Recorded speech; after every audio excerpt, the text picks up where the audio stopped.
Welcome to the Property Project podcast. You're here with main man Sean. And your go-to girl, Cindy. Yes, we got there. So what are we talking about today? That's the second time we've messed it up. It is, but one. Is it one? 1-1. 1-1. That's what they say in football. But it's going to be edited out, so it's only out, one. yeah. It's only one. Whatever. Anyways, so we are going to be talking about raising finance and how you do that. We recently went on live. I'd actually had quite good feedback. I was really shocked by it, to be honest, about that live. That live was kind of us talking about how we had managed to raise 45k from our investors that we had been working with to start our BRR journey, because the aim for us is to put no money down. I don't want to put any of my money down. And the aim for other people is to give them better returns than they would get from anyone else. From their mum, their baby mum. From their bank, uncle, from their stocks and their bonds. Yes. That's the aim. So yeah, that got quite good feedback. So we thought we'd just have a little bit more of a conversation about it. And just what to do and how we did that. So I guess the topic started because, again, we spoke about Q1 in the other episode. And we wanted to start our BRR journey, but we didn't know how. So we retrained ourselves and went back on the training that we'd paid for from before and kind of familiarized with the training of how to raise finance.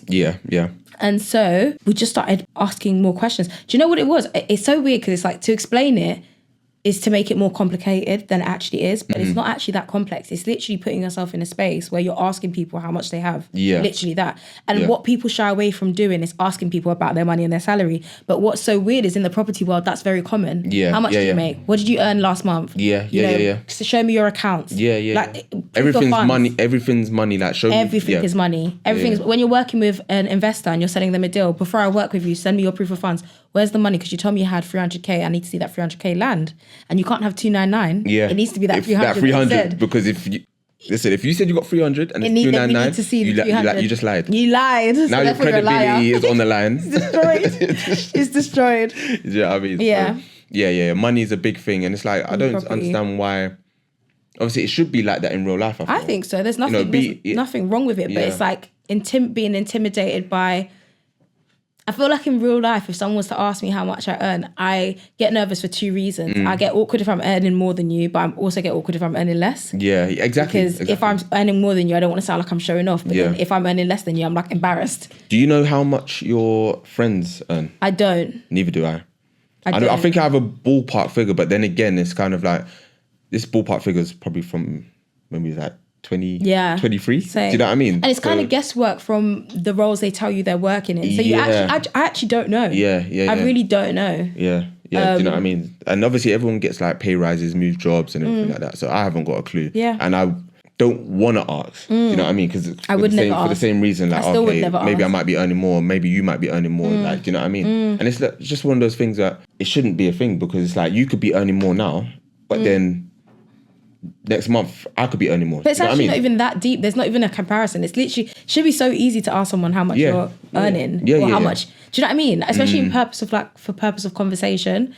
Oh, like, cool. What do you do? Okay, really? How much do they pay you? That should be like the next. It's like a normal question. But do you know what I think it is though? Because in work, like, say if we was having this conversation and I asked you, okay, how much you earn? And you said, and you earn more. I can't then ask you, how can I earn more? Because like, your field is your field. I would have to learn your whole field. Whereas if we're in the business of not just property, but entrepreneurship, it's like, if you told me, oh, you made this much this month. And I'd be like, okay, I only made this much, but how do you think I could make X amount? You might be in a whole different industry, but you might have techniques that helped you to get from 10,000 to 100,000. Do you know what I mean? And then you can then share those tips with me, that I can then apply that in my field and then help me to get from 10,000 to 100,000. We actually had another message like that, completely different business to us, but again, similarity of like how we want to scale our businesses. So it's really interesting. So I guess when I say it, it is actually as simple as it is, which is just speaking to people and asking people what they have. And I don't mean like, hey, lovely to meet you, what's in your account? I mean like, hey, this is what I do. I'm really interested in going into this and, you know, looking to work with investors or like-minded people who also have that goal or would love to raise their capital. And that's what we were going into. It's like, being the solution. So we speak to people like some of your work colleagues, people that we've just spoken to over social media who were kind of like, listen, I've got this pot of money and I don't know how to what to do with it. We had someone who we met on a training. He was a training course. He was like, I've got equity in my house. What do I do? And it's those kind of conversations. You'll be shocked. People don't think people have money until they see people have money.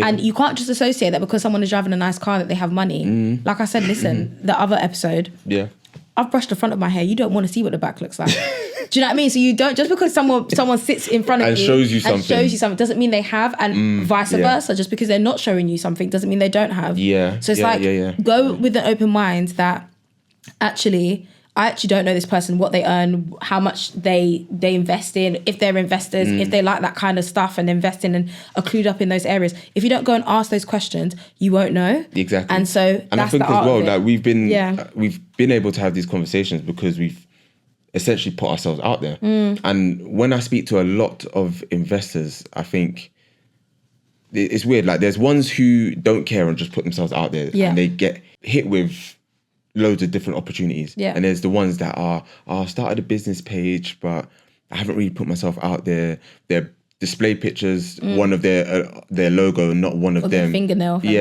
know what I mean? Your toe, like no one cares. It's a meme picture or something. Picture. You know what I mean? And it's like, how's anyone supposed to know who you are or resonate with that or understand what you do? Listen, we want investments so that we can make profit to give to our investors, back to our investors.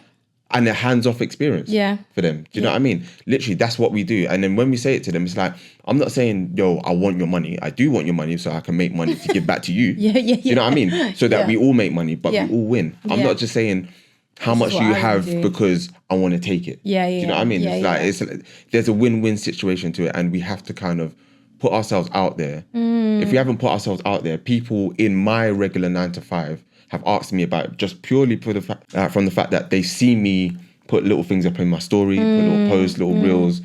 And to be honest, I feel like I've only done like 10% of that. I feel like there's so much more I could be doing. You know what I mean? And appealing to more people. And even if you're not gonna, work with me, but at least if I can share a gem or two with you, then I'm good. I'm good with that. Do you know what I mean? Yeah.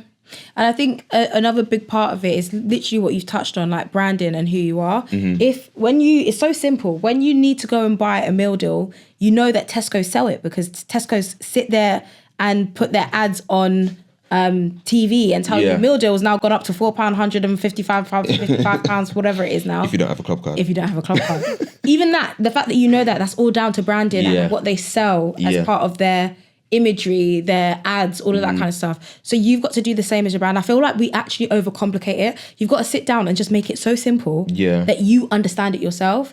If you want to raise finance, what is the way to raise finance? You ask people about their finances and find out if you have to vet them for yourself. Do they fit your criteria? Okay, what's my criteria when working with an investor? I need somebody who has 20K plus because these are the types of projects that I want to do. If you don't know and haven't planned out yourself, how do you expect your investor to believe in what you're selling them? Yeah. All right, now question. What's an investor? Because from you saying that, and I'm trying to think from everyone else's point of view, if I'm hearing that you're talking about an investor, I'm expecting this person to be some shadowy figure just in the back that's got money, just financing everything, and they're this lucrative person that they, it's not easy to get in a room with them. Is that true? My mum in a council house is an investor. The man who owns the corner shop down the road is an investor. The guy who arrested you as a police officer is an investor. Everyone is an investor. Everyone Reason is an being, investor. The way people function is that people save because they're scared of this thing called like a rainy day. Everyone's installed in people or the government or whoever it is that there's always something you have to save for a rainy day, right? So because of that, a whole rainy day, and you live in England, it's a rainy day every day. It's a rainy day. It's a rainy day every day. Cancel the savings. It's a rainy day every day. But people always expect that it's the guy with the shiny briefcase who's like kind of mysterious got the Rolex and and actually that is probably not your investor right now. Your investor is someone who's tangible and easy to access, right? I use big words and I have to question myself if I actually know what they mean. No, you're doing well. You're doing well. Otherwise I would have pulled you up on that. Okay, great. Wonderful. But a lot of people will think it's somebody who's like not grabbable, touchable, whatever it is. But actually, it's your next door neighbor, it's your best friend, it's your sibling, it's your uncle, your mum, auntie, your dad, uncle, it's your godparent who hasn't seen you in 10 years and might feel guilty and maybe they want to invest because of that. It's like there's so many people that you would underestimate being your investor. And that's why I say don't complicate it. Like if you've got a close relationship with somebody and they've been speaking to you, oh God, I've got savings, but I don't really know what to do with it. That's a person that you can actually help out because they don't know what to do with it. You have the knowledge, so you come from the knowledge side and you invest this way, but you also give them their returns, which is what they're asking for. They're not asking for the knowledge, they're asking for the money. And so, a lot of people get confused and think it's somebody who's showing that they're rich. But actually, it's probably someone down the road who lacks the knowledge of what to do with their finances. And that's the type of the person you can support through your own knowledge. Or maybe not even lack the knowledge, they just don't want to do it themselves. Probably. And they're too busy doing other things. Probably as well. Or probably diversify and just be able to invest here, and here. And making sure that, money's coming in from different angles. You know what I mean? Because, again, with the uncertainty in the world, you never know if one thing shuts down, like Bitcoin. If that shuts down, then it's over for a lot of people. But then there's other people who have invested in so many different other things. They're like, all right, cool, Bitcoin's gone. That's all right, cool. But I've got the rest of the stuff to keep me afloat while I then build back up whatever I've lost. Do you know what I mean? And that's even a good example. I don't know Bitcoin, so if I was ever to invest, I would need to speak to somebody who's already doing it. And maybe I don't have the time to learn because I'm running a property business, but I'd want to still receive the money from, do you know what I mean? So, I think don't underestimate who your investor could be because it could be anyone. But it's the way in which you ask the questions that you're going to receive a response that will tell you yes or no, this investor fits my criteria or they don't.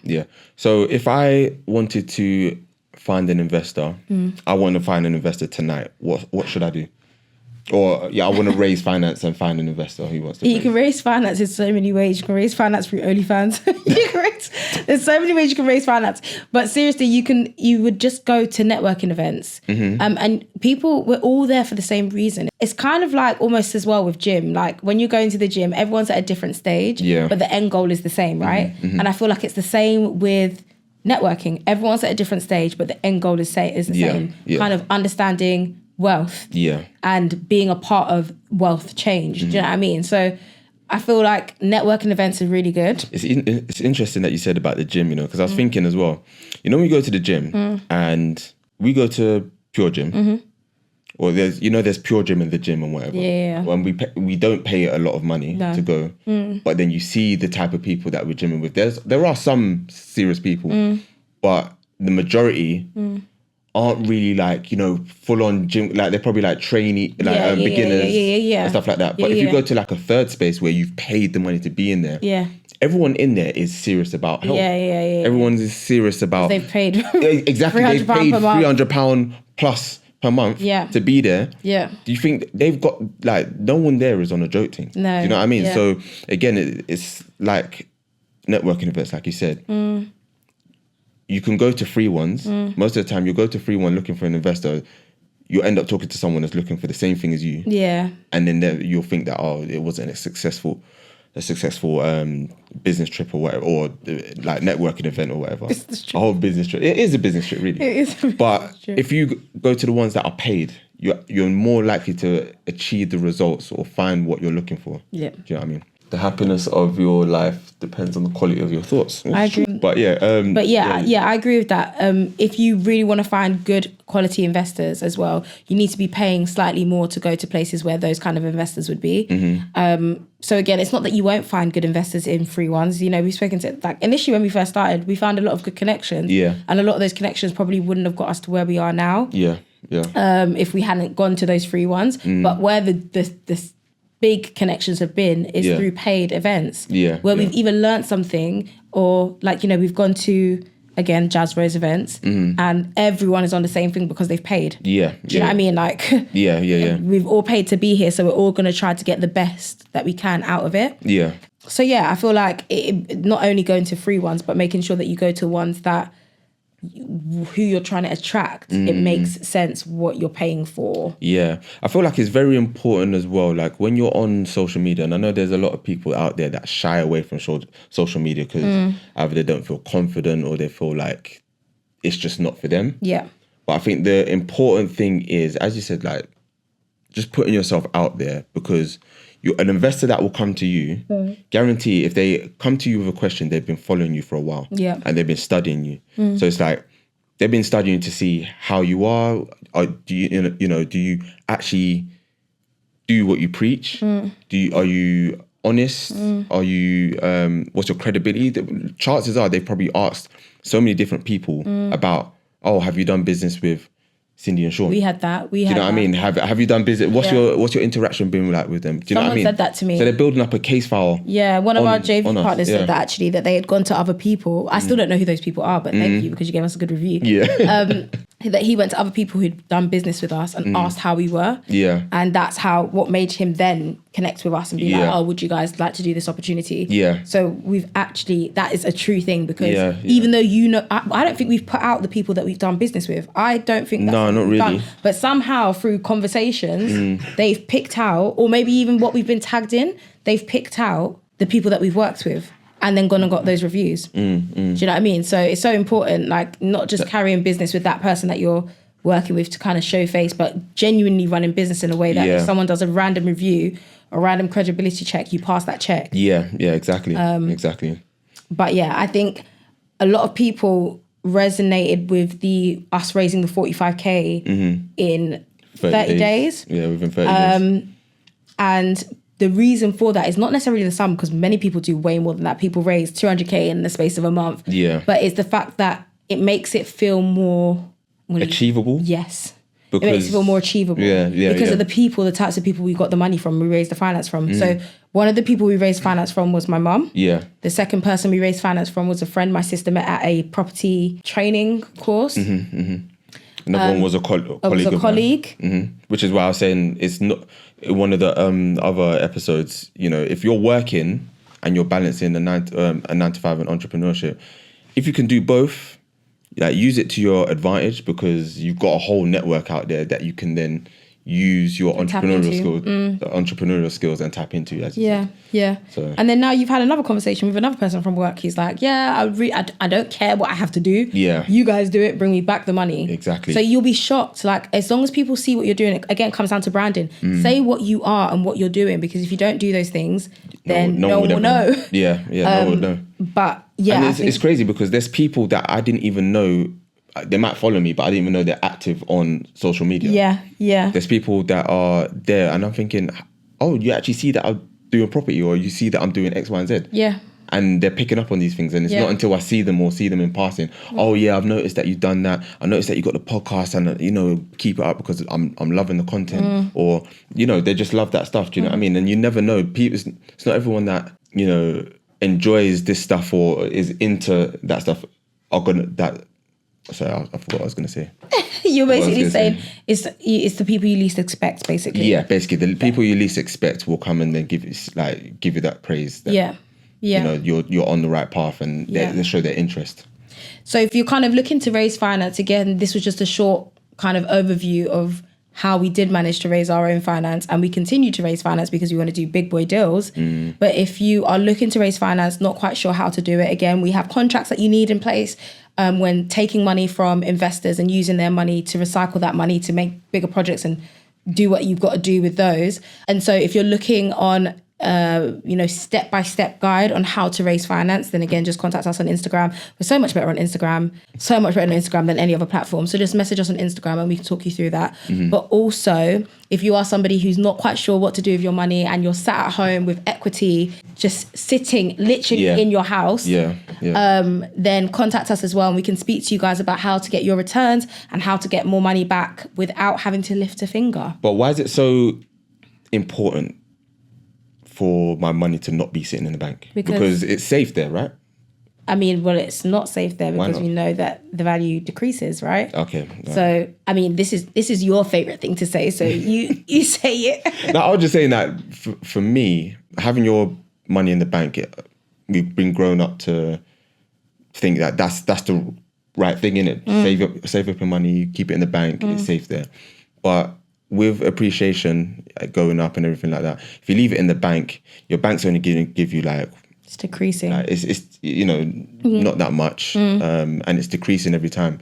Your grand that you've put in there in a couple of years is probably going to be about £800. Yeah. Do you know what I mean? Yeah. So you always have to keep reinvesting your money to give you returns, to make sure that it's growing itself. Do you know what I mean? And your money should always be working for you. You should never just leave money anywhere. Your money should always be working for you, whether that's in stocks, whatever it is. That money should always be working for you. It should never be sat anywhere. As humans, we shouldn't ever just be in one idle position. Yeah. We should always be doing something, and the same thing with your money. Yeah. So I would really encourage you guys, if you don't have the knowledge on what to do with your money and it's sat in the bank, and even if you just want to have a conversation, you're not quite sure if you want to invest in property or something else, then do contact us, because at least we can give you that advice on what steps to take. But also, if you do have money and you do know what you want to do with it, and you know you want it to be invested in property, then we are the right people for you. Yeah. Make sure that you contact us, and then we can kind of advise you guys on what to do next. So definitely consider us as your property solution. Yeah. All right. That was nice and cheesy. Anyways. That was very smooth. It was smooth. I am a smooth person. But I guess that has been our overview. Until next time. I mean, I guess we're finishing early. Yeah. But until next time, any questions that you have for us, just drop in the DMs or in the comments. We always respond. Maybe not in a certain time frame, but we always do get there eventually, and we're working on that. So I think that's good. Peace.